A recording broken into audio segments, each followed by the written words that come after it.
ఈరోజు మన mini garden కాదులేండి, చిన్న గార్డెన్. దాంట్లో మొన్న చుక్కకూర వేసాం కదా, ఆకులు ఒక వీడియోలో పెట్టాను. అవన్నీ చూడండి, చల్ల భలే మొలకలు వచ్చినాయి కదా.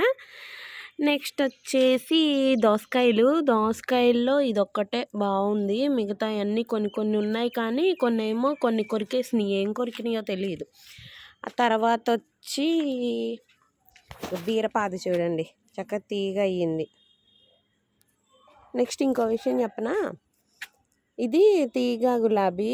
మొన్నటి దాకా చిగురు రాలేదని భలే ఫీల్ అయ్యాను. ఇప్పుడైతే చిగురు వచ్చింది. కింద కొన్ని కట్ చేసిన తర్వాత పైన అయితే చిగురు వచ్చింది.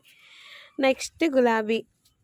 యాక్చువల్గా చెట్లని కింద కట్ చేసేస్తుంటే భలే బాధ వేస్తుంది, కానీ మళ్ళీ కొత్తవి వస్తాయి చూడండి, అప్పుడు భలే సంతోషం వేస్తుంది కదా. వీటికి చూడండి ఎన్ని మొగ్గలు వచ్చాయో. సో వీడియో నచ్చితే లైక్ చేయండి.